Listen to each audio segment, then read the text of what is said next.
Do you like escape rooms and would like to make one of your own but don't know where to start?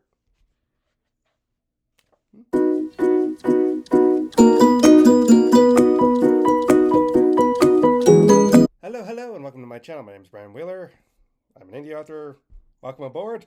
Got a straw in my mouth because can't talk about I'm biting down on something. Sounds like this. Have him in the army. Heat thing. Moving on. All right, moving on. All right, I've done different video reviews of different books and everything I've read, and finally finished this. I got this a couple months ago with everything and stuff like that, but it's called Escape the Game by Adam Clark. Now, how I got this book is I was listening to an Escape This Room podcast thing, and I think it was mentioned this was the book. I'm not sure. It may not have been it. Either way, it's the one I found based off of that thing. It might not have been the right book, but I got it anyway. So I was like, so this is where I got the idea. So, what's this thing about? It's about making your own escape room type business idea. Now, it's by Adam Clark and such. I don't know. The book is a little bit dated because, at least this version of it is. I don't know if it's been updated because this is written back in the 2010s before COVID hit, from what I can tell. So some things have updated definitely since COVID and everything. I can tell you about it. Yes, I'm an escape room enthusiast. I've done 70 something rooms, and I do want to make a video about escape room stuff, but I don't want to do that till I do my 100th room. I will say, talk a little bit about my experience. I started doing escape rooms in 2019. Being is because we watched this thing called Team Edge on YouTube and stuff. They did a couple of escape room videos of them making stuff like that, escape room stuff. And that gave my brother the idea to actually do an escape room. And we went and did an escape room for my birthday. We did it at a place called the Ultimate Escape Game in Atlanta. It's near the Battery and everything like that. They had this room called it was a World War II room, like, and you're trying to solve stuff and everything is World War II themed, which is stuff I like. But we failed the room miserably, and also when we did the room again, we failed it miserably. Well, we got to the second room finally, but we didn't know anything about what to do with escape room stuff. But that was like the first attempt at ever doing an escape room. And then when the escape game opened at the Battery, we did Gold Rush, and that was the first official room we ever passed. But I was pretty much hooked ever since because it's like escape rooms is like dealing with complex thinking, logic, puzzle stuff. It's stuff I like. So I was like, ooh, I want to do that. And I've gotten to the point, once I got out of the army and everything, the only two things I know I'd like to do is writing, which I do, which I'm going to continue to work on and everything like that, writing books, and maybe doing an escape room business. So, but looking at it from a business point of view versus, not doing a business point of view is, kind of different in how everything works. So, I just made this straw small, so it's a little bit difficult to talk with at the moment. But reading about, if I'm going to look into an escape room business and everything like that, I got to read about what's going on. I actually have to talk to owners and everything like that. And I've done that a little bit to a point. I've talked to some places here and there about what it will take to run it and everything. I've looked at different things online. Like maintenance costs are for sure the biggest issue with escape rooms because if stuff breaks, you got to fix it. And if someone, breaks something, you got to fix it and all that. So maintenance are probably the highest thing.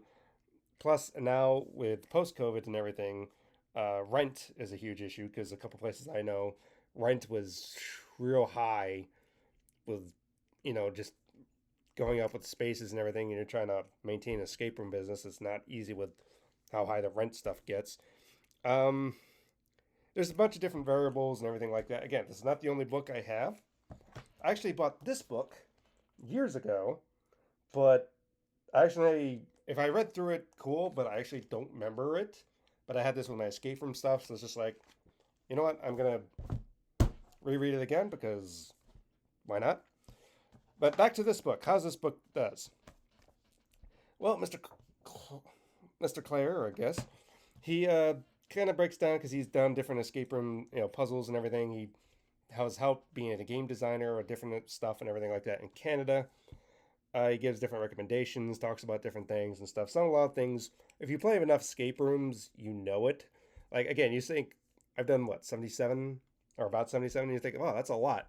I'm in a part of the escape room Facebook group, and there's people doing escape rooms like every week. And there's just one dude. He's doing like 20 something in a week, and it's just like, how do you afford to do like 20 something in 7 days? It's like I can barely afford to do two in one day. How are you doing 20 something in a day? It's like That's what he likes doing, but still, it's what he's doing. But it's just from a business point of view and giving you some ideas for puzzles and everything like that. It's a good little introduction thing.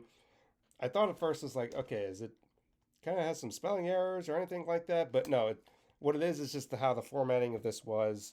It's just kind of taking the, it's a footnotes and everything's kind of combining it with a word and putting that at the end. I'm like, okay, so it's not a thingamajig. It is slightly dated because the escape room industry from when this was written, about 2016, has exploded since then in the past 10 years. I mean, escape rooms have become a thing where everyone probably would know what an escape room predominantly is, but it's not always the quality of how they all can be. Because here's the thing about escape rooms, they can be ludicrously profitable, if I can use ludicrous correctly. They can be extremely profitable. Like if you get a good look, because it depends on the location. If you get a good location and people are able to walk in and play all the rooms, and you get a good thing going through, it could be ridiculously how much money you can make. But just because you're making a lot of money does not mean you're making a lot of goodwill. So it's kind of the idea is like, okay, yes, you want to make money in order to keep the business alive, but it's just like you want people to keep coming back. You want, escape room enthusiasts to keep, recommending your business and stuff, how you making puzzles that make people like, oh, that's clever, and drive their ambition to want to solve and everything like that. It's kind of it's not as ludicrous as like yes, you can make a lot of money, but if word gets out that your rooms are just like, oh wow, it's very simple, it's just like you just popped up the room because you're like, hey, I want to make an escape room business, and you don't really put much thought into it. You just kind of take advantage of the trend and stuff, and you're just trying to make a quick buck. Yeah, you'll make your quick buck, but it's just the experience of it is kind of like better, should be treated better than that, is what I should say for me. So I don't know, looking at it from a business side of view, I mean, that's what when I got out of the army, that's what I'm using my GI Bill towards, is the business management thing. Should have done game design instead. Maybe, but you also have to have the business side of things as well. And yeah, puzzles I do struggle with, but I'm trying to. I'm trying to put together an escape room for, like a kind of little pop up portable one. Trying to make one for our teens at church to see how that goes. Why do you think I play Escape Simulator a lot? It's good tools to maybe use for different things and stuff like that. But if you don't know what Escape Simulator it is a game on Steam put out by Pine Studios. There's Escape Simulator 1 and 2. 2 is newer. It's just come out last year, so it's still very early in its phases and everything. But it's just, escape rooms that you can make also stuff too. So it's also good for building blueprints and everything like that. But basically, well, I don't want to get into the escape room side of stuff. I want to get into the book. uh, it does break down a lot of things in a simple level. It's like, okay, you have to worry about different things and stuff, but it does point out like, hey, the rules and limitations for legal things and stuff like that differs variably on where you're at for your place you live, because Canada's going to have different zoning laws compared to New York or Atlanta or anything else. Plus, city areas outside of the different areas are going to have different things, because is it an entertainment business? Are you offering food? Does that change up how you do it? Does it make it a cafe? There's different things that you have to consider and stuff like that. He doesn't give legal advice because he's like, you have to go talk to someone for that. So it's not trying to say it's a know-it-all, because he doesn't, because that's not his thing. He's trying to introduce you to how to get the idea of things are going. It breaks down the puzzles like, hey, you have a puzzle idea, you have to have how to put the puzzle together, how do they solve it, what's the solution. It does different things like that. It's basically a very basic type of view, just to kind of get you a simplified version of what escape rooms are, to move you on to the next step, if I can put it that way. Because even though I'm familiar with escape rooms, so some of the information is redundant to me because I've studied into it for so many years and everything, does that mean that if you don't know anything about escape rooms, you're going to have to pick it up and learn as you go. So if you're trying to get into that type of idea, or you want to know what escape rooms is, this book is a good little option to start learning all about them and everything like that. And there's other books, I'm sure, and stuff out there. This is the one I found. I don't know if this was from the Escape This Room podcast thing. It might have been not been the right one. Maybe it is. I don't know. But either way, this is what I found. So this is what's here. I know there's a lot more escape room talk that I can talk about, as far as like the rooms I've done, the 77. But I'm going to wait till I get to 100 rooms to talk about full-on escape room stuff, because that 100 rooms feels good. So And I'll start reading this one as well. Alrighty, so it's a little short video about escape rooms and everything like that. Do you like escape rooms? Do you have a business? What advice would you give to someone trying to get into the escape room industry? And everything else like that. um,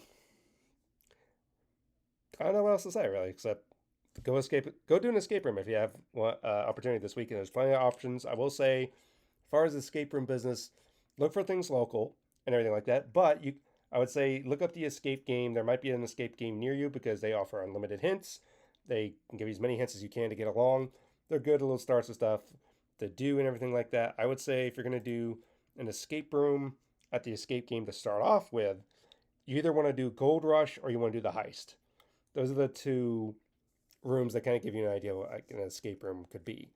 More likely Heist, honestly. Like, it's weird that I started with Gold Rush, and Gold Rush I would say is the good introduction room, but Heist seems like kind of like the room that's like almost like a perfect escape room idea for like how Heist is in a way. I don't know, it's kind of weird like that. But I would recommend those two rooms to kind of start off with. If you have any other stuff in your area, I don't know, go for the beginner rooms and then build from there. And if you like the escape room, trying to build your own and everything, look into it. You might be able to do it, you might not. Or you can just become an enthusiast. Either way, let me know what you think, and I'll see you in the next one. Goodbye.